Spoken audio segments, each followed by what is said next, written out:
Good morning students. Class 9 के जो बच्चे हैं उनके पास जो क्वेश्चंस हैं यहाँ पे, तो उस क्वेश्चंस को मैं यहाँ पे एक एक करके जो एग्जाम्पल के क्वेश्चन हैं पहले मैं वो उसको डिस्कस कर देता हूँ। और फार्मूला तो मैंने डिस्कस कर ही दिया था। जो फार्मूले थे हमारे पास, जैसे वर्क, पावर और एनर्जी। इनफैक्ट वर्क एनर्जी हमारा चैप्टर है, ये चैप्टर में वर्क और एनर्जी में जैसे वर्क के लिए मैं पहले फार्मूला यहाँ पे आपको इस बोर्ड पे लिख देता हूँ ताकि आपको फार्मूला क्लियर हो, है ना। तो वर्क डन जो होता है, वर्क डन इक्वल टू क्या होता था हमारे पास, फोर्स इनटू डिस्प्लेसमेंट, है ना। फोर्स और डिस्प्लेसमेंट ये दोनों ही एक वेक्टर क्वांटिटी है, जबकि इसके बारे में लिख दूँ मैं यहाँ पे।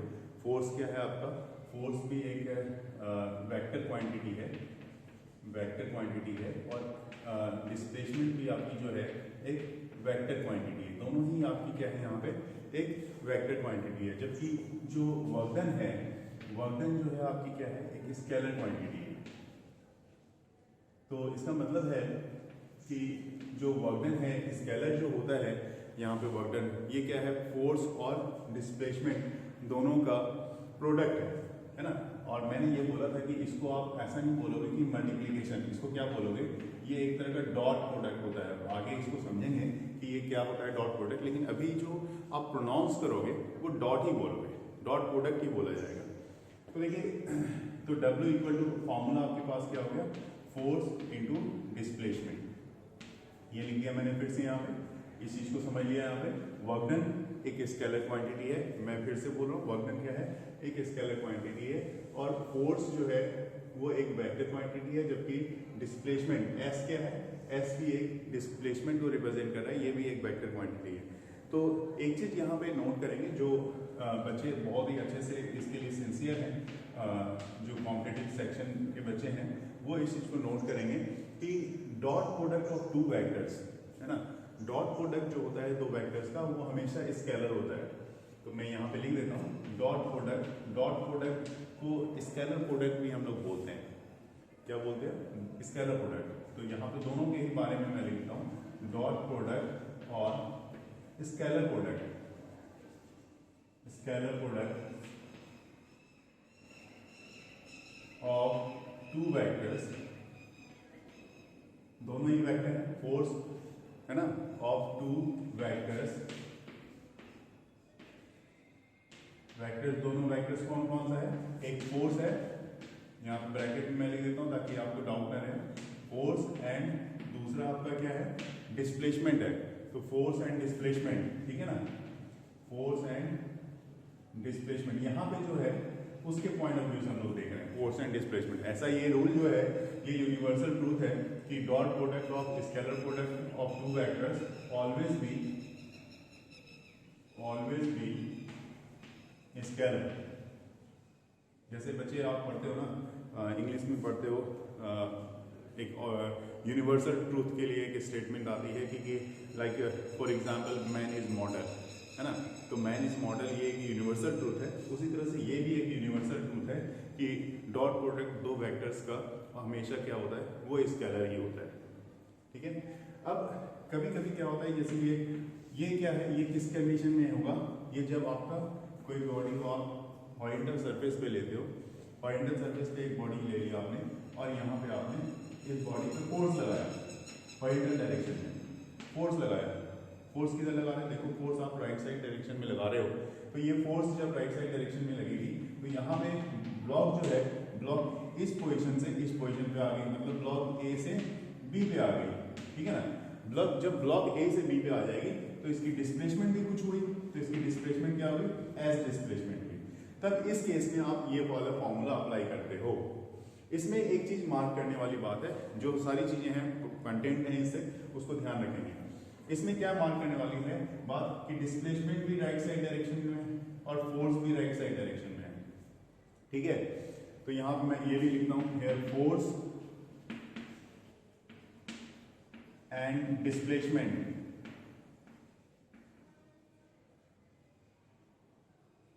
both are applied in same direction, यहां पे सेम डायरेक्शन में, same direction that is right side. यहाँ पे जो डायरेक्शन है वो क्या है, राइट साइड में है, तो दैट इज राइट साइड आप लिख दो, राइट साइड, कोई दिक्कत नहीं, यहाँ पे लिख दिया दैट इज राइट साइड, ठीक है ना। तो ये फोर्स और डिस्प्लेसमेंट की बात हो गई। लेकिन अब सोचा जाए कि अगर ऐसा हो कि फोर्स इस तरफ ना लगा के, इस तरफ ना लगा के ऊपर की तरफ लगाया जाए, ठीक है, तो इसका मतलब है ये डिस्प्लेसमेंट होगा क्या, इस तरफ देखोगे आप डिस्प्लेसमेंट दिख रहा है क्या, तो ऊपर आप उठा लोगे, इसका मतलब 90 डिग्री डिस्प्लेसमेंट तो हमने इस तरफ कंसीडर किया हुआ है ना कि इस तरफ डिस्प्लेसमेंट है हॉरिजॉन्टल के लिए, हॉरिजॉन्टल केस के लिए। लेकिन अगर हम फोर्स ऊपर की तरफ लगा दिया जाए, तो फोर्स ऊपर की तरफ लग जाए तो ऐसे केस में फोर्स परपेंडिकुलर टू डिस्प्लेसमेंट हो जाएगा ना। फोर्स किसके परपेंडिकुलर होगा, डिस्प्लेसमेंट के परपेंडिकुलर होगा। तो जब ये फोर्स परपेंडिकुलर हो जाएगा डिस्प्लेसमेंट के, तो इसका मतलब एंगल इस दोनों के बीच कितनी हो जाएगी, 90 डिग्री हो जाएगी। एंगल कितनी हो जाएगी, 90 डिग्री हो जाएगी। और जब दोनों सेम डायरेक्शन में था, देखो यहाँ पे क्या कर रहा था मैं, दोनों सेम डायरेक्शन में था, तो उस केस में यहाँ पे एंगल कितनी थी, 0 डिग्री, 0 डिग्री थी। अब मैं आपको डॉट प्रोडक्ट का थोड़ा सा एक अच्छा सा यहाँ पे कॉन्सेप्ट दे देता हूँ ताकि यहाँ पे क्लियर हो जाए आपके पास। जब डॉट प्रोडक्ट इस तरह से लिखा जाता है तो ये एक वेक्टर फॉर्म हुआ, इसका लिखने का एक वेक्टर फॉर्म हुआ, लेकिन इसकी रिप्रेजेंटेशन W इक्वल टू, अब डॉट को अगर मैं हटाना चाहता हूँ यहाँ से, बहुत ही मार्केबल बात है जो मैं पहले भी बता रहा हूँ, जो बच्चे अच्छे से साइंस की ये स्टडी करना चाहते हैं उनके लिए ये टॉपिक है। तो जो अगर आप डॉट यहाँ से रिप्लेस करना चाहते हो तो डॉट हटा के आप F, देखो अब F के ऊपर भी मैं वेक्टर का साइन नहीं दूंगा क्योंकि मैग्नीट्यूड की बात मैं कर रहा हूँ। F S में भी मैं वेक्टर का साइन नहीं दूंगा क्योंकि इसके मैग्नीट्यूड की बात कर रहा हूँ, डिस्प्लेसमेंट की मैग्नीट्यूड की बात कर रहा हूँ। F S और ये हो जाएगा आपका cos थीटा। तो अब फॉर्मूला आपका हो गया F S cos थीटा। तो अब फॉर्मूला यही है, दोनों फॉर्मूले सेम है, अभी कोई चेंजेस नहीं हुआ है फॉर्मूले में। लेकिन अब थीटा को अगर आप यहाँ पे अप्लाई करते हो, जैसे फर्स्ट केस आपने देखा थीटा इक्वल टू 0, तो अगर अब इसमें केस देख लो, यहाँ पे फर्स्ट केस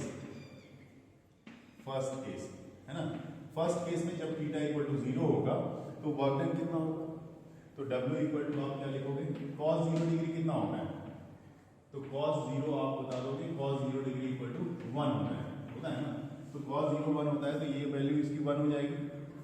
यहाँ पे ये जो वैल्यू है cos थीटा मैंने लिखा है, इसकी वैल्यू 1 हो जाएगी, तो कितना रह जाएगा आपके पास, सिर्फ Fs। तो W इक्वल टू आपके पास फॉर्मूला हो जाएगा Fs।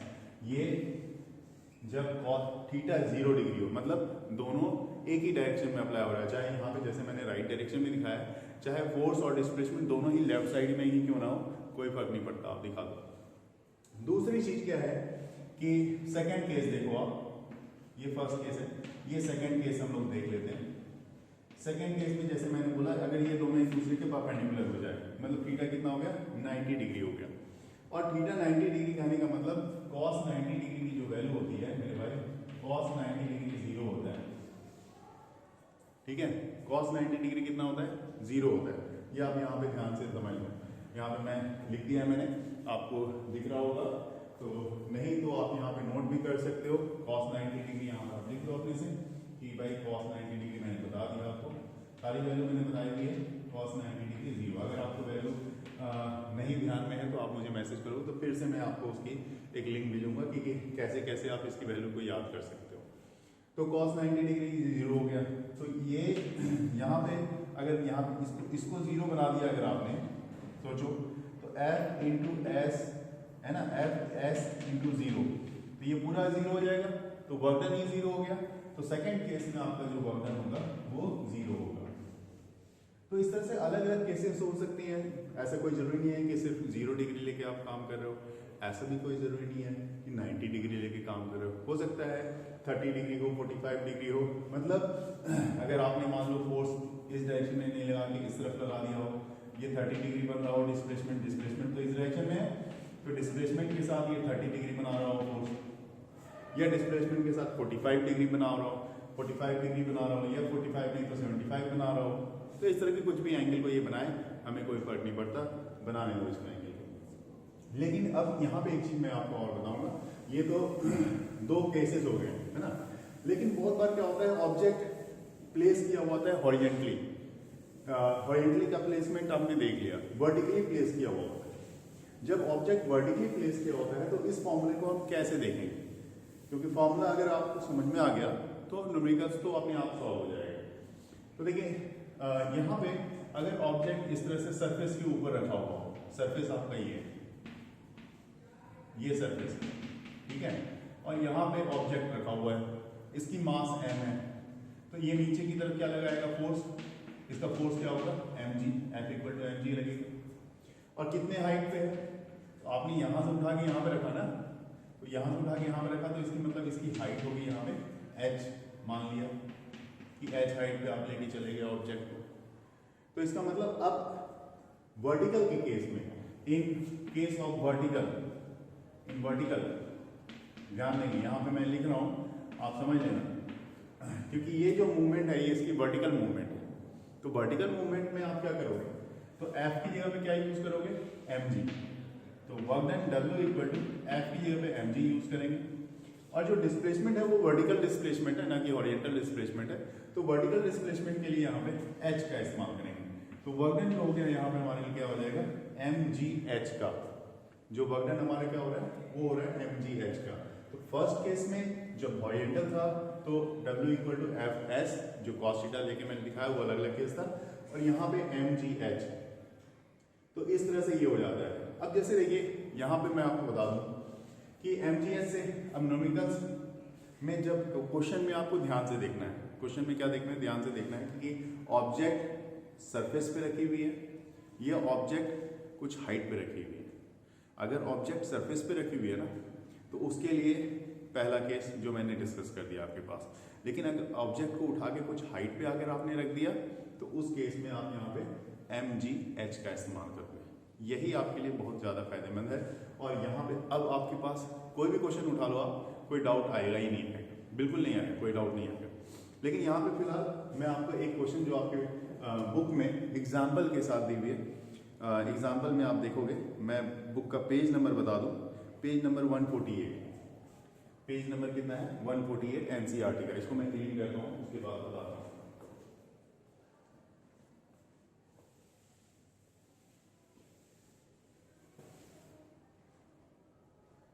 देखिए,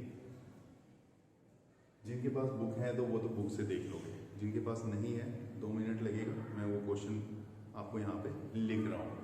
तो पेज नंबर मैंने बता दिया, पेज आपका कितना है, पेज नंबर 148, ठीक है, आपका पेज नंबर हो गया 148। और क्वेश्चन जो है वो है आपका 11.1, एग्जाम्पल आपका, एग्जाम्पल जो है वो है 11.1। A force of 5 Newton is acting on an object. A force of 5 Newton acting on an object. ठीक है, अभी फोर्स से बता रहा है, 5 न्यूटन का इस पे लग रहा है। The object is displaced through 2 meter. The object is displaced through 2 metre, 2 metre से ऑब्जेक्ट डिस्प्लेस हो रहा है। In the direction of the force, देखिए यहाँ पे मार्क करना है, in the direction of the force, है ना, 2 metre in the direction of the force.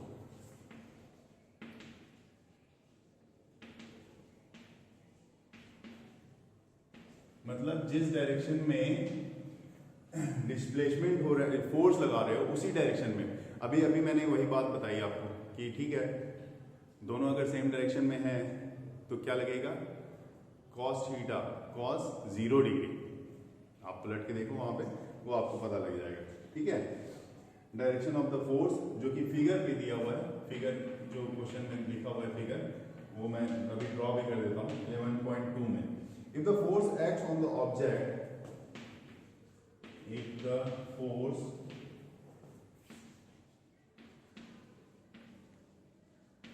acts on the object,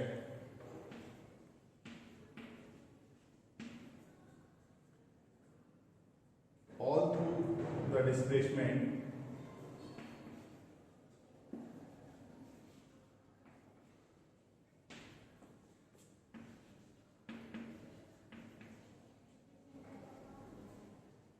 all through the displacement, then work done is work done को WD से लिख देता हूं मैं। वर्क डन क्या होगा, तो देखिए जो डायग्राम है उसको देख लो, ये इस तरह से बना हुआ है।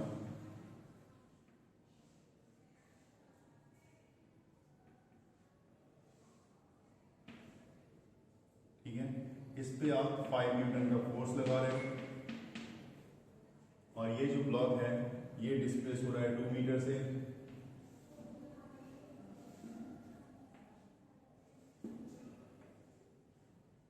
यहां से ये डिस्प्लेस हो गए 2 मीटर, इसका ये वाला छोड़ देगा और इसका स्टार्टिंग वाला ये बताया कि भाई ये 2 मीटर से डिस्प्लेस हो गया।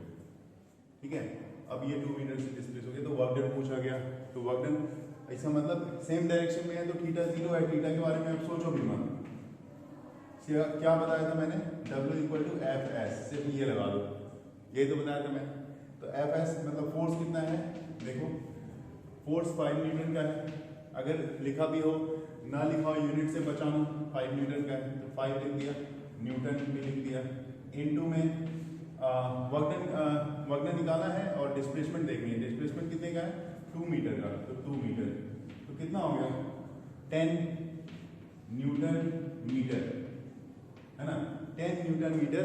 या फिर इसको वर्क डन है, वर्क डन की यूनिट और भी कुछ होती है क्या, जूल, तो 10 न्यूटन मीटर या फिर दिस वन इज 10 जूल। दोनों ही यूनिट यहाँ पे सही माना जाएगा, आप जो भी लिखोगे दोनों ही सही होगा। तो इस तरह से ये वाला क्वेश्चन आपका हो गया, बड़ा आसान क्वेश्चन था। इसी तरह से एक क्वेश्चन यहाँ पे दिया हुआ है, ठीक है, वो भी मैं यहाँ पे आपको दिखाता हूँ। ये क्वेश्चन बड़ा आसानी से दूसरा वाला क्वेश्चन भी हो जाएगा। देखिए एनसीईआरटी में ही क्वेश्चन नंबर 1 है आपकी बुक में, सेम बुक है, पेज नंबर 148 का ही क्वेश्चन है। तो उसी क्वेश्चन को मैं दिखा रहा हूँ और वो अब आप मतलब देखने के साथ ही कर रहे हो।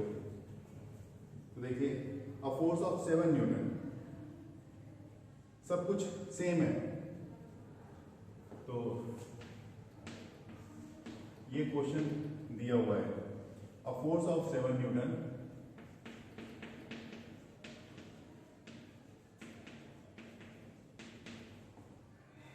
acts on an object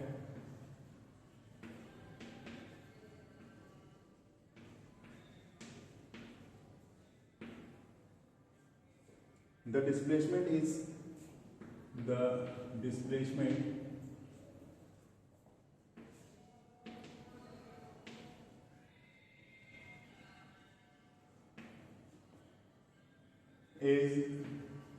say displacement कितने की है, तो ये बोल रहा है 8 मीटर की।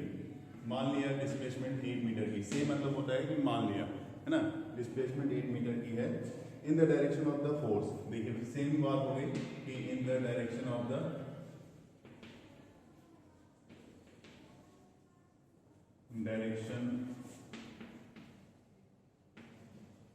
The force. और ये फिगर भी लिख रहा है, फिगर जो लिख रहा है वो भी मैं लिख देता हूँ 11.3 नीचे बनी हुई है फिगर, आप देख सकते हो वहां पे।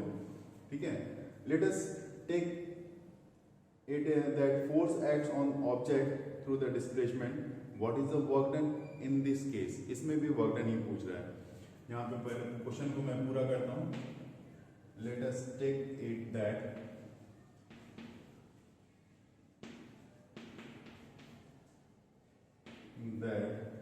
the force acts on the object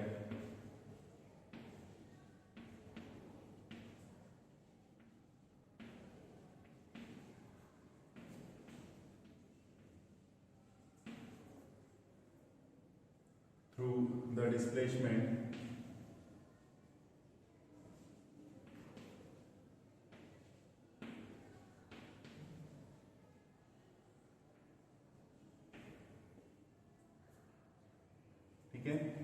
what is the work done in this case।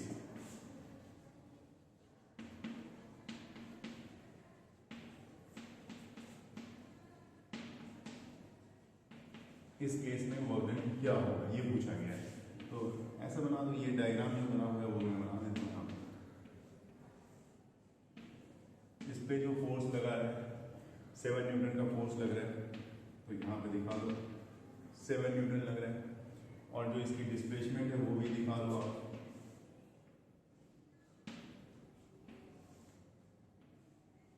ये जो डिस्प्लेस हो गया ये कितने से, 8 मीटर से, 8 मीटर इसका डिस्प्लेसमेंट है, एस है, ठीक है, और 7 न्यूटन जो है इसकी फोर्स है, ये फोर्स है इसका। तो डिस्प्लेसमेंट कितने से हो गया, 8 मीटर से। तो क्या फॉर्मूला, अब सोचने की जरूरत तो है नहीं, फॉर्मूला तो वही है, W=Fs। तो फोर्स कितना, 7 × 8 क्या हो गया, 56 न्यूटन मीटर कह लो, या फिर 56 जूल कह लो, ये वर्क डन हो गई इसकी, है ना। तो ये बिल्कुल आसान सा है। इसी तरह के क्वेश्चंस आपके पास होते भी हैं यहाँ पे, बहुत ज़्यादा टफ क्वेश्चन नहीं है, तो इसको पहले हम लोग कर लेंगे। हाँ, और एक क्वेश्चन जैसे कि मैंने बताया आपको कि अगर बॉडी जो है आपकी कुछ हाइट पे रखी हुई हो, तो उस केस में क्वेश्चन के लिए क्या फॉर्मूला आप अप्लाई करोगे। तो जैसे कि मैं एक एग्जांपल यहाँ पे देख रहा हूँ, पेज नंबर 149 में, या पेज नंबर 149 में एक एग्जांपल भी है, ठीक है, उसको भी मैं देख रहा हूँ। तो इसके बारे में मैं बात कर लेता हूँ आपसे। देखिए, ये एग्जांपल 11.2 का है, तो इसको मैं दिखाता हूँ, इसको मैं क्लीन करता हूँ।